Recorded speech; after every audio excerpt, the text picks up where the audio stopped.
Bang Si-hyuk shuts down a popular misconception about BTS. He set the record straight. BTS's story has been told often, recalling how the group grew from debuting under a small company to being one of the most popular in the world. Fans have often found pride in their humble beginnings, but a recent interview with Bang Si-hyuk might have just revealed the truth behind part of their history. On November 1st, Bang Si-hyuk and JYP Entertainment's founder Park Jin-young, also known as JYP or JY Park, appeared on TVN's popular talk show, You Quiz on the Block, hosted by comedians Yoo Jae-suk and Jo Se-ho. While talking about the group, Bang Si-hyuk spoke about the group's earlier years, saying that while many believed BTS was not successful in their debut year, they were. It is easy to see why this misconception would have come about, however. Fans and media have talked about the group being unpopular during their debut era, naming true statements like the group handing out flyers for a free performance as proof.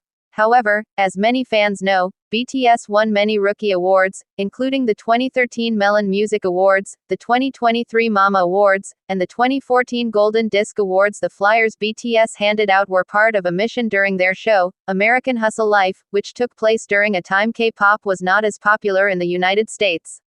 The group's show and prove concert associated with this had a limited capacity, leading fans to line up overnight to see the group perform. This misconception likely was a result of the financial difficulties the company had. For smaller companies, the costs of debuting a group and maintaining them rack up debts in the millions.